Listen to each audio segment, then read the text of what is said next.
Yun ang pili kong business kasi paborito ko talaga yung halo-halo. Simula yung bata ko. 200 plus yung puhunan ko. Gumagalan siya lang ako ng 50 pesos. Yung sikreto ko lang sa paggawa ko ng halo-halo sa OB. Yung 100 pesos, doon ako nagsimula mag-content creator. Dating bumili sa akin nga halo-halo, nag-follow agad sila sa akin. Doon nga biglang nagdami agad yung followers ko. Mayroon akong basher, okay lang naman sa akin kasi normal lang yun kasi nasa social media tayo. Okay naman yung katimpla, katapos biglang tinapon lang. Alright, so good day everyone. We're doing a small podcast right now and this time meron tayong isang special guest. Itong guest natin is isang businessman and a content creator. Yung business niya is nagtitinda siya ng halo-halo around here in Burawin, Leyte. So baka nga nakabili ka na, natikman mo na or nabigyan ka na. Kasi I heard na nagbibigay siya ng free halo-halo sa mga followers niya. So wag na natin patagalin pa. Let's meet Joe Marsalis Vlog. Hello mga ka-Suki lovers. Ako ngayon si Jomar Salis Vlogs. Nagbabaligayin halo-halo din ni Burawin. Ating ano kanya na kan Kuya Pods. Paano ka nagsimula sa pagiging content creator mo? Nagsimula ko sa pag-content creator yung nagpalora ko ng 100 pesos. Yung money hunt kasi marami yung nanghihingi ng pamasko sa December. Yung 100 pesos, doon ako nagsimula mag-content creator. Kasi parang nakita ko lang parang nagdami yung nagpalo sa akin. Doon lang itinuloy ko na lang. So yun, dahil sa 100 pesos. So ito, kailan mo naisipan mag-business ng yun, halo-halo at bakit yun yung napili mong business? Yun ang pili kong business kasi paborito ko talaga yung halo-halo. Simula yung bata ko. Nag-start ako magbenta ng halo-halo 2022 hanggang ngayon. So anong nauna? Pagko-content or pagbi-business ng halo-halo? Ano yung nauna sa iyo? Yung nauna, yung nagbi-business ako ng halo-halo. Katapos yung nagsimula na ako pag content creator, parang yung mga dating bumili sa akin nga halo-halo, nag-follow agad sila sa akin. Doon nga biglang nagdami agad yung followers ko. Good. Baka ano yung sikreto mo sa masarap mong halo-halo? Kasi I heard na masarap daw talaga halo-halo mo eh. May sikreto ka. Baka gusto mong i-share pwedeng hindi. Pwedeng... Yung sikreto ko lang sa paggawa ko ng halo-halo sa ubi, sa paggawa ng ubi. Yun lang. Yun yung, hindi niya na sasabihin. Pero yun yung pinaka-special ingredient mo. Yes po. Yun. So ito, may time ka ba na gusto mo nang sumuko sa pag-negosyo mo before? So ano nangyari? Parang wala naman akong time nga parang sumuko sa paging negosyo ng pagbinta ng halo-halo. Kahit maulan, gibinta ko. Hindi ako Sumuko. hindi ako sumusuko kahit mahina yung binta, kahit walang ganansya. Pagka bukas, patuloy pa rin ako nagbibinta ng halo-halo. Kumbaga laban. Laban lang Ito, bago ka nag-start, magkano yung puhunan mo bago ka nagsimula? Nagsimula ko sa ingredients lang, halo-halo. 200 plus. 200 plus lang? Oo. Yung nag-start ako pagbenta. Tapos yung 200 plus ko ay Na-rolling na yan. yung una ko lang bibenta, yung 200 plus yung puhunan ko. Gumagalan siya lang ako ng 50 pesos. Yung simula talaga. Bali yung hanggang umaga hanggang maghapon, bali 250 lang yung bali 50 lang yung ganansya ko. Ginagansya mo. Pero tigay mo ngayon.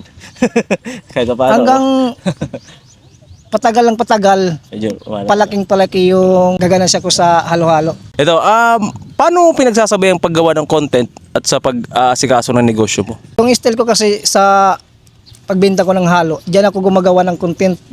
Bali, nagbibenta ko ng halo-halo, tapos sinasabayan ko naman sa pag-vlog. Kasi andun minsan yung video mo sa di ba? Opo. So ito, anong klaseng content yung pinaka-viral sa'yo? Tsaka kamusta yung experience?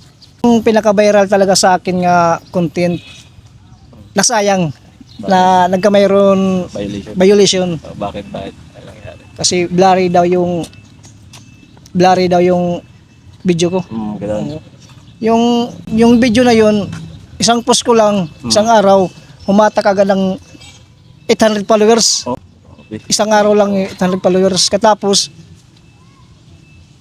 mga 2 araw lang yata yun, mabot ng 50k views. Oh, grabe. Tapos, Oo. nagka-mayroon violation. Pero kamusta yung experience? Kung nakita mo yung nag-viral ka, kamusta yung experience mo? Anong feeling? Masarap. Parang Masaya, no? masarap, masaya. Parang nakakadagdag din sa akin tulong sa pagbibenta ng halo-halo. Kasi nag-iikot ako. Parang mabilis makabenta kasi marami nakakakilala. Oo. So malaking tulong talaga ng social media sa pagbablog mo at sa business mo. Malaking tulong talaga. Ito naman, may content ka bang pinagsisihan mong i-post? Parang wala naman. Wala naman. Oo.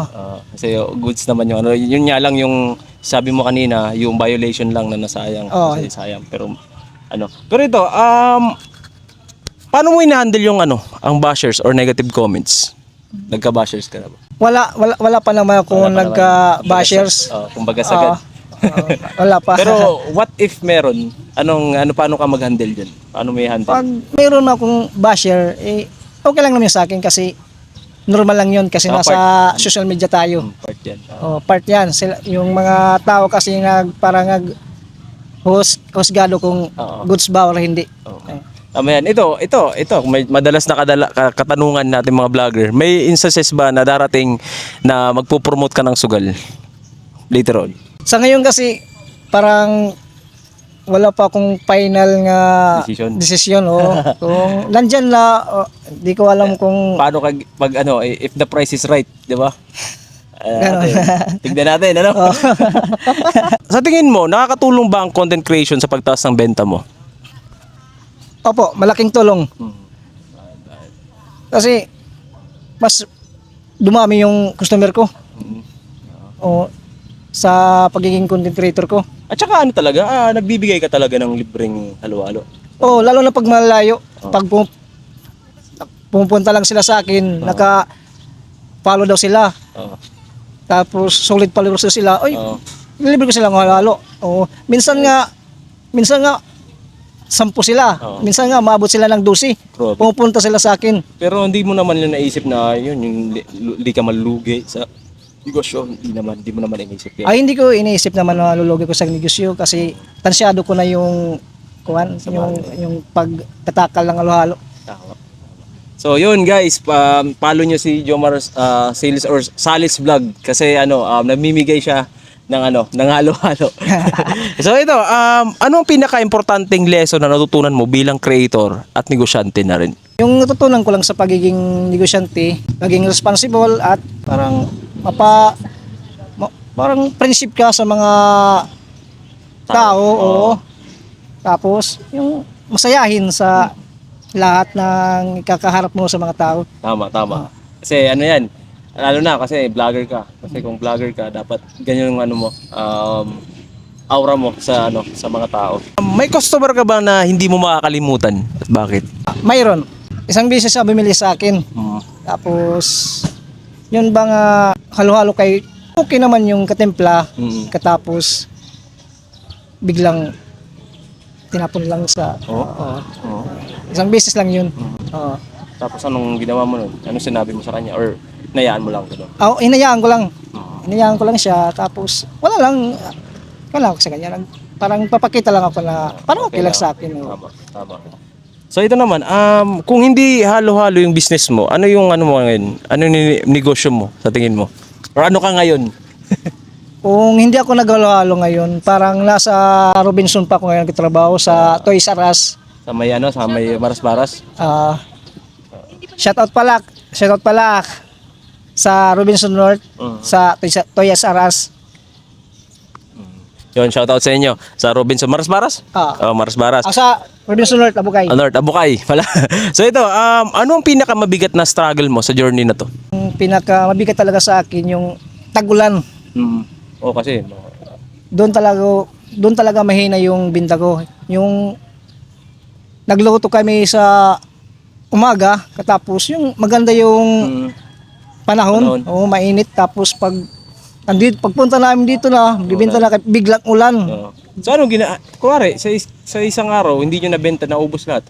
Anong ginagawa nyo? So, Yung ginagawa ko na lang yung iba pag nadadaanan ko, ililibre ko na lang sila. ganun. Tapos yung iba naman, pamigay sa mga kuwan, mga kaibigan ko. Tapos yung kasi papanis lang naman yan.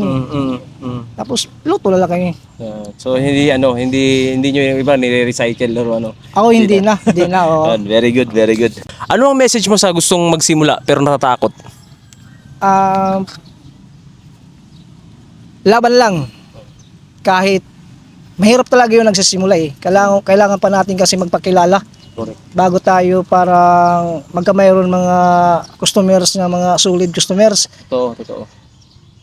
Yung sa akin lang, yung mga bagong nagsisimula, laban lang tapos wag sumuko. Yun, tama. Kahit hindi mabenta o kahit wala nang ganansya, Tuloy lang. tuloy lang kasi darating yung araw din nga Meron din. mayroon din kasi ngayon pumahi naman tayo sa susunod marami na tayong customers, marami nang bibili sa atin. Very good. Tama.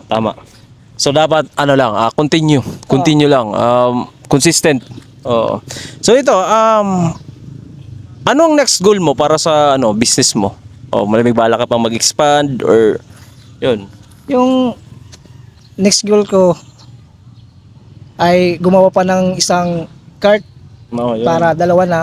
Tapos pag makaipon na, magpapatayo na kami ng branches. Nice. Yun po yung next goal namin. So, yun lang. Yun Yan lang. So yun, maraming salamat kay Jomar Salis Vlog, and baka meron kang gustong i-promote, i-shoutout, i-promote mo na rin yung Facebook page mo para sa Hello po mga ka-Saklavers. Jomar Salis Vlogs nga pala, para galalo to sa Burawin. Baka dumaan ako sa wall nyo, pwede ba ako makahingi ng follow sa inyo? At malayo, nakapollow sa akin, libre ko ng halo-halo. Pag madaanan nyo ako dito sa proper nga nagbibenta ng halo-halo. So, shoutout, baka may gusto sa shoutout. shoutout nga pala sa asawa ko at sa pamilya ko at mga kaibigan ko, lalo-lalo na sa mga solid customers ko. Yung Facebook page po ay Jomar Salis Vlogs. So yun, maraming salamat ulit kay Jomar Salis Vlog, and that's it for today's video. Follow for more.